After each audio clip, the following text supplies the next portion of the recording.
Hello everyone, आज है 25 जुलाई और आज इस वीडियो में हम बात करने जा रहे हैं ट्राइडेंट के बारे में। 37 रुपीज़ का शेयर है और देखा जाए तो आज ना ही कोई इतनी बड़ी तेज़ी थी ना ही गिरावट थी। एक महीने का ग्राफ है जो काफ़ी इंटरेस्टिंग है। गिरावट है, तकरीबन 2.5% की गिरावट है और नतीजे भी इसके आए थे हाल फिलहाल में जो कि कुछ खास अच्छे नहीं थे, लेकिन कोई उतनी बड़ी गिरावट रिजल्ट्स के बाद देखने को यहाँ पर नहीं मिली है।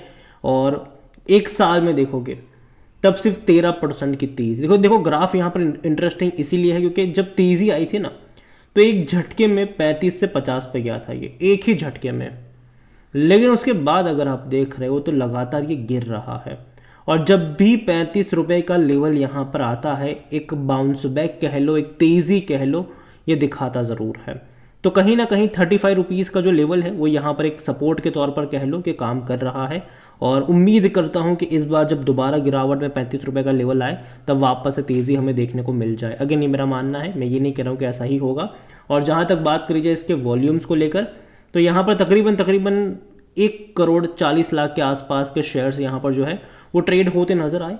और जो इसका ऑल टाइम हाई था वो 70 रुपये के करीब का था और जो लो था वो 50 पैसे के आसपास का यहाँ पर हमें देखने को मिला है। मार्केट कैप तकरीबन 19,000 करोड़ के आसपास का इसका जो मार्केट कैप है वो भी देखने को मिल रहा है। कंपनी को लेकर अगर आप देखो तो छोटी सी टेक्सटाइल कंपनी है ये।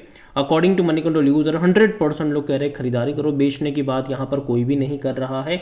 लेकिन अगर हम डिविडेंड के बारे में देखें तो हालांकि 36 पैसा पर शेयर का डिविडेंड जो है वो इसने पे करा है इस साल। पिछले साल भी उतना ही पे करा था 36 पैसा, उससे पहले 2022 में भी 36 पैसा ही इसने पे करा था। 2021 ऐसा था जब इसने 2 बार डिविडेंड पे आउट करा था। 2021 में 2 बार ये डिविडेंड पे करा था और उस टाइम पर एक्चुअली में इन्होंने प्रॉफिट भी अच्छे कमा रहे थे। ये अगर आप ग्राफ देखोगे तो रेवेन्यू जो था वो अच्छा था 2022 में और उससे ज़्यादा अच्छा था इनके प्रॉफिट्स। अब देखो बड़े प्रॉफिट्स आए थे 2022 फाइनेंशियल ईयर में और यही वजह है कि हमें डिविडेंड बेहतरीन देखने को मिला था उस टाइम पर। लेकिन उसके बाद देखो तो यहाँ पर प्रॉफिट में डिक्लाइन शुरू हो चुका है। ये ऑलमोस्ट उतना ही प्रॉफिट हो रहा है जितना 2020 में हो रहा था। तो यहाँ पर 2024 में उसका जो प्रॉफिट है वो 2020 का टाइम का ही था। और अगर आप 2020 की बात करो तो इसका जो शेयर प्राइस था वो कुछ खास अच्छे प्राइस पे नहीं ट्रेड कर रहा था उस टाइम पर। और कंपनी के बारे में देखो तो टेक्सटाइल से जुड़ी हुई कंपनी है और इंडिया के बाहर भी इनकी ग्लोबल प्रेजेंस देखने को मिल रही है। 15 से भी ज़्यादा इनके प्लांट्स और स्टोर्स यहाँ पर है और 15 से भी ज़्यादा अलग अलग ग्लोबल ऑफिस यहाँ पर देखने को मिल रही है, 15 से भी ज़्यादा, जो कि बड़ी बात है। ऑफिस की मैं बात कर रहा हूँ। और कंपनी अगर आप देखो तो इनका जो सबसे ज़्यादा रेवेन्यू अगर कहीं से निकल कर आता है तो वो होम टेक्सटाइल से ही निकल कर आता है। और paper stationery, and chemical, energy, ये है बिजनेस, लेकिन ज़्यादातर जो इनका रेवेन्यू है वो सिर्फ और सिर्फ होम टेक्सटाइल से ही आ रहा है। जो इनकी खुद की वेबसाइट है, माई ट्राइडेंट की जो खुद की वेबसाइट्स भी आपको देखने को मिल जाएगी जहाँ पर ये अपने बेडशीट वगैरह, कवर वगैरह जो है वो बेचने का काम करते हैं, जो कि अगेन अच्छी बात है। इनके खुद के शोरूम्स भी है ऑल ओवर इंडिया में। ऑनलाइन भी अपना सामान बेचते हैं, छोटे हैंडलूम्स वगैरह को भी अपना सामान बेचते हैं। इसके अलावा बड़े बड़े होटल्स में भी इनके जो सामान है वो सप्लाई होते ज़रूर है। तो अच्छी बात है, कंपनी की प्रेजेंस मेरे हिसाब से अच्छी है, कोई बुरी प्रेजेंस नहीं है। और अगेन मैं कहूँगा कि कंपनी ख़राब नहीं है, लेकिन जैसे कि मैंने कहा कि पिछले लंबे समय से ये कंसोलिडेट ही कर रहा है। कोई बहुत बड़ी तेज़ी इसने दिखाई नहीं है और अभी भी इसका अगर हम ग्राफ देख रहे हैं तो देखा जाए तो उतना बड़ी तेज़ी वाला ग्राफ नहीं है। अगर आप देखोगे तो इसी साल जनवरी से लगातार जो गिरावट शुरू हुई है वो रुकी नहीं है। देखो बीच बीच ने इसने अटेम्प्ट किए ज़रूर है, ठीक है, कि 35 रुपये से भाग कर 40 पर चला गया, वापस गिर गया, 35 पर आ गया, वापस भाग के 40 पर चला गया, वापस अभी गिर रहा है, वापस शायद 35 रुपये का लेवल देखने जाएगा ज़रूर ये, फिर वापस तेज़ी दिखा के 40 के आसपास जाएगा। तो ये हो रहा है यहाँ पर, ठीक है, ये हो रहा है। लेकिन एक टाइम ऐसा भी आएगा जब ये सारे रेजिस्टेंस लेवल को तोड़कर एक ब्रेकआउट का सिनेरियो दिखाएगा, ठीक है, तो उसका इंतज़ार करेगा। अब वो कब आएगा ये मैं नहीं जानता हूँ, ये कोई नहीं जानता है, ठीक है। और गवर्नमेंट जो है वो डेफिनेटली टेक्सटाइल सेक्टर को काफ़ी ज़्यादा पुश भी कर रही है। गवर्नमेंट जो है वो इंसेंटिव वगैरह प्रोवाइड करवा रही है और ये वो कंपनी है जिसको गवर्नमेंट की तरफ से भी हेल्प मिल रही है, इंसेंटिव वगैरह मिल रहे हैं, सब्सिडी वगैरह मिल रही है, जो कि अच्छी बात है इनके लिए। और जहाँ तक इनकी फिनेंशियल्स देखें तो जो अभी लास्ट क्वार्टर के नंबर थे वो कुछ खास अच्छे नहीं थे, ठीक है, लेकिन फिर भी कोई बहुत बड़ी गिरावट नहीं आई है यहाँ पर। इनका जो रेवेन्यू था वो 1,755 करोड़ के आसपास का था, जो कि पिछले साल इसी क्वार्टर में तकरीबन 1,500 करोड़ का था। तो मतलब रेवेन्यू में जंप ज़रूर हमें देखने को मिला है, लेकिन फिर भी ये कम है क्योंकि 1,800-1,900 करोड़ के रेवेन्यू करती है ये कंपनी। और जहाँ तक प्रॉफिट देखें तो 73-74 करोड़ के आसपास का ही प्रॉफिट रहा, जो कि अगेन कम है पिछले साल के तकरीबन 93 करोड़ के मुकाबले।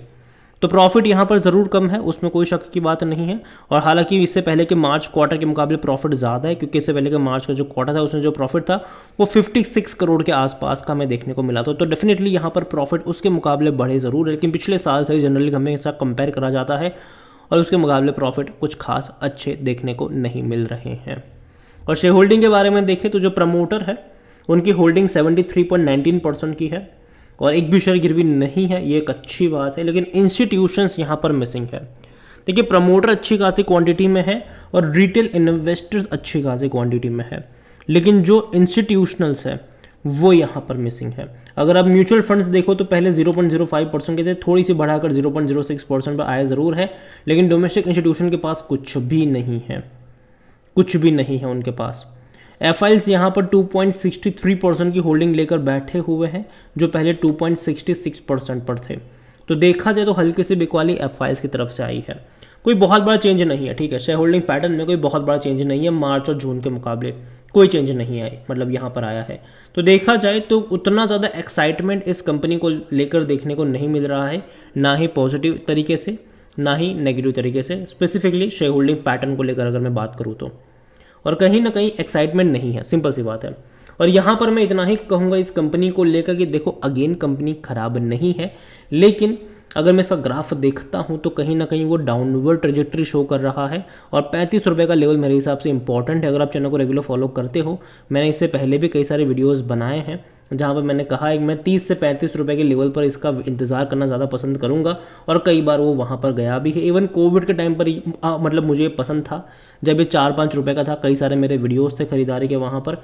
लेकिन जैसे ही इसने 60 रुपये का लेवल क्रॉस करा तो तब मैंने कई सारे वीडियोस बनाकर कहा भी था कि गिरावट पॉसिबल रहेगी, और बाद में गिरावट देखने को मिली। और हर बार मैंने एक ही चीज़ कही है कि उसके बाद 30 से 35 रुपये का जो लेवल है वो इंपॉर्टेंट है, वहाँ पर आपकी नज़र होनी चाहिए। और मैं अभी भी अपने उसी स्टेटमेंट के ऊपर कायम हूँ, और लंबे समय से कंसोलिडेट कर रहा है ये, और अभी भी मुझे लगता नहीं कि इमीडिएट बेसिस पे कोई बहुत बड़ी तेज़ी यहाँ पर देखने को मिलेगी। रीज़न सिंपल सा है कि नंबर्स में उस तरीके का एक्साइटमेंट देखने को नहीं मिल रहा है, और ना ही खबरों में इसको लेकर कोई बहुत बड़ी पॉजिटिव अपडेट्स भी हमें देखने को मिल रही है। पहले क्या था कि जब ये तेज़ी आई थी ना, तो खबरों में था ये शेयर, न्यूज़ में था ये शेयर्स, ठीक है, लेकिन उतना ही नहीं, कई सारे टीवी चैनल्स पर एक्सपर्ट आके इसको रिकमेंड भी करते थे जब ये भाग रहा था। कई सारे लोग, कई सारे ब्रोकरेज हाउस ने बाई कॉल भी जनरेट करा हुआ था इसके ऊपर, ठीक है। लेकिन अभी अगर आप देखोगे तो कहीं इस कंपनी की कोई भी चर्चा नहीं हो रही है, कहीं पर भी इसकी चर्चा नहीं हो रही है। और यही वजह भी है कि जो बज़ होना चाहिए वो नहीं है। और जनरली भैया बाज़ार में थोड़ा बहुत बज़ काम करता है, वही क्रिएट करता है। तो नज़र रखिए इस कंपनी के ऊपर। अभी भी मुझे लगता है कि शायद थोड़ा सा और कंसोलिडेट कर सकता है। फर्स्ट जो लेवल इंपॉर्टेंट होगा वो 30 से 35 का होगा, उसके बाद अगर और फर्दर डिक्लाइन आता है तो 25 से 30 वाला लेवल मेरे हिसाब से आपको ध्यान में रखना चाहिए। अगेन कंपनी ख़राब नहीं है, लेकिन मैं इमीडिएट बेसिस पे कोई बहुत बड़ी तेज़ी एक्सपेक्ट नहीं कर रहा हूँ, क्योंकि देखो खबरों में भी नहीं है और नंबर में भी कोई इतना अच्छा इंप्रूवमेंट नहीं है जो कि होना चाहिए। अब मैं उम्मीद करता हूँ कि आने वाले 2-3 क्वार्टर में चीज़ें बदले, और अगर वाकई में अगर चीज़ें बदलेगी तो बात करेंगे उसके बारे में। अगेन ये मेरा पर्सनल ओपिनियन है, कोई भी इन्वेस्टमेंट एडवाइस नहीं है। ये वीडियो को यहीं पे एंड करता हूँ। पसंद आया हो तो लाइक करें, शेयर करें। चैनल पर अगर पहली बार हैं तो प्लीज़ सब्सक्राइब करें, और ट्राइडेंट लिमिटेड के बारे में आप क्या सोचते हैं वो भी आप मुझे कमेंट में लिख कर बता सकते हैं। Thank you.